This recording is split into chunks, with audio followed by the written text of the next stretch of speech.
Hello बच्चों, आज मैं आप लोगों को क्लास फिफ्थ की जो आपके पास न्यू एनसीईआरटी की बुक आई है मैथ्स मेला, उसमें हमने अपना चैप्टर नंबर 2 स्टार्ट कर रखा है फ्रैक्शंस।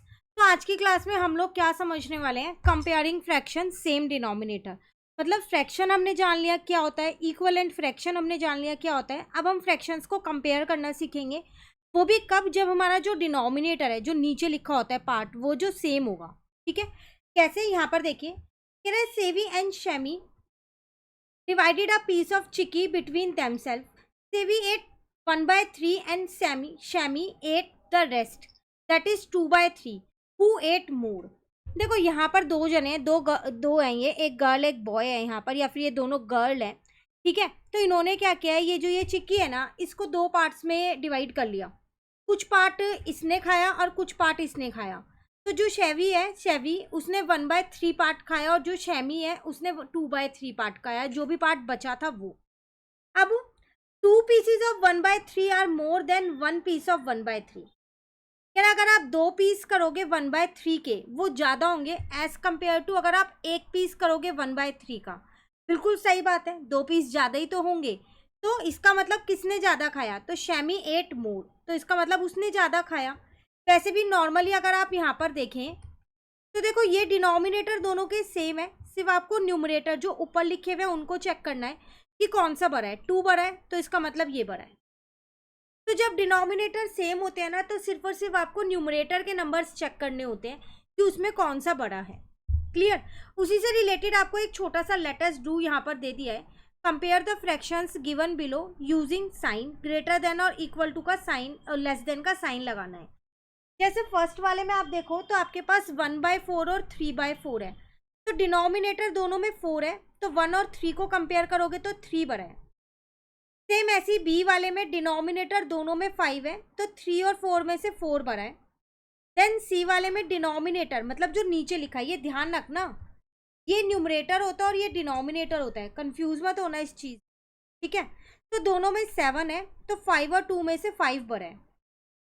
अगेन डी वाले में दोनों में 8 है, सेम है, तो 7 और 3 में से 7 बड़ा है।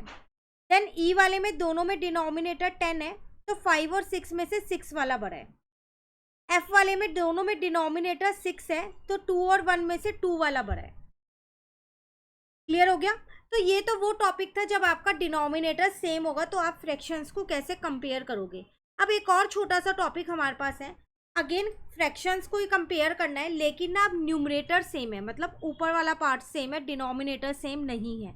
तो कैसे करेंगे, तो कह रहा है अब यहाँ पर I ate 4/6 paratha yesterday evening and I ate 4/5 paratha yesterday evening. ये गर्ल बोलती है कि मैंने 4/6 पराठा खाया था येस्टरडे को, और ये बॉय बोलता है कि मैंने 4/5 पराठा खाया था येस्टरडे को। Between Savi and Shami can you tell who ate more. अब आप बता सकते हो कि किसने ज़्यादा खाया। Use your fraction kit to find the answer. जैसे कि आपको पहले भी बताया था, आपको बुक के लास्ट में एक फ्रैक्शन किट दे रखी है, उसका यूज़ करके आपको आंसर निकालना है। पर हम बिना उसका यूज़ करे भी यहाँ आंसर निकाल सकते हैं, और वही हम सीखेंगे। To the following picture help you reason, share your thoughts in the class. कह रहे क्या ये पिक्चर आपकी मदद कर पाएगी कि क्या कौन किसने ज़्यादा परांठा खाया। तो देखो इन्होंने क्या किया, 2 परांठे बना दिए।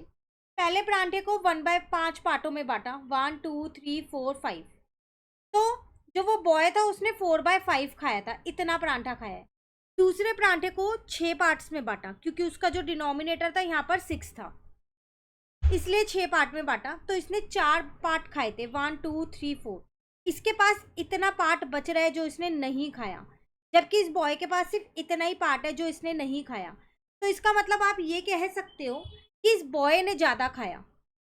पिक्चर देख के तो यही पता चल रहा है कि गर्ल ने कम खाया, बॉय ने ज़्यादा खाया। तो 1/6 पीस इज स्मॉलर देन 1/5। और ध्यान से देखो ये वाला पीस इतना है 1/5 का, जबकि 1/6 का उससे छोटा है। Therefore 4/6 is greater, 4/6 जो है इस स्मॉलर देन 4/5। तो इसलिए हम ये कह सकते हैं कि जो 4/6 है जो इस गर्ल ने खाया था वो कम है एज कम्पेयर टू 4/5 जो इस बॉय ने खाया है। क्लियर। चलिए अब इससे रिलेटेड अगेन एक क्वेश्चन दे दिए। एक चीज आपको यहाँ पर पता चली, 4/6 और 4/5 में उसने बोला कि ये बड़ा है, तो इससे क्या पता चलता है कि अगर न्यूमरेटर सेम हो ना तो डिनोमिनेटर में हम उल्टा करते हैं। जो छोटा नंबर होता है ना वो बड़ा होता है और जो बड़ा नंबर होता है वो छोटा होता है। अब जैसे अगर ये लिखा होता 6/4 और 5/4, अब डिनोमिनेटर सेम है तो अब आप इसे ही बड़ा कहोगे। 5 और 6 में से 6 बड़ा है तो 6 को ही कहोगे जब डिनोमिनेटर सेम होंगे। लेकिन जब न्यूमरेटर सेम होते हैं ना तो उल्टा हो जाता है, छोटा वाला नंबर बड़ा हो जाता है। ठीक है, जैसे यहाँ पर है, यहाँ पर सबके न्यूमरेटर सेम है, सिर्फ डिनोमिनेटर देखते रहो। 8 और 7 है तो 7 बड़ा हो जाएगा, अब उल्टा होगा इसके अंदर। 9 और 10 है तो 9 बड़ा होगा, अब 7 और 5 है यहाँ तो 5 बड़ा होगा। अब तो जब भी न्यूमरेटर सेम होते हैं ना तो उल्टा करना है आपको, छोटे वाले नंबर को बड़ा करना है। ठीक है, 7 और 6 है तो 6 बड़ा होगा, 9 और 10 है तो 9 बड़ा होगा। ध्यान रखना न्यूमरेटर सेम है सब, इसलिए मैं फटाफट से मार्क कर रही हूँ। 9 और 11 है तो 9 बड़ा होगा। तो रूल समझ में आ गया, अगर डिनोमिनेटर सेम है तो जो बड़ा होता है वो बड़ा ही रहेगा, आप इजीली उसे कंपेयर कर सकते हो। लेकिन अगर न्यूमरेटर सेम होगा तो आपको क्या करना है, उल्टा करना है, छोटे वाले नंबर को बड़ा मानना है। क्लियर हो गया? चलिए अब यहाँ नेक्स्ट टॉपिक आ गया फ्रैक्शंस ग्रेटर देन 1। इसको नेक्स्ट क्लास में करेंगे, आज पहले ये वाले 2 टॉपिक्स कंप्लीट कर लो। कहीं भी दिक्कत लगे कमेंट करके पूछ लेना। इस चैनल पे इस बुक के आपको सारे सॉल्यूशंस मिलेंगे, तो जल्दी से चैनल को सब्सक्राइब कर लो। Thank you.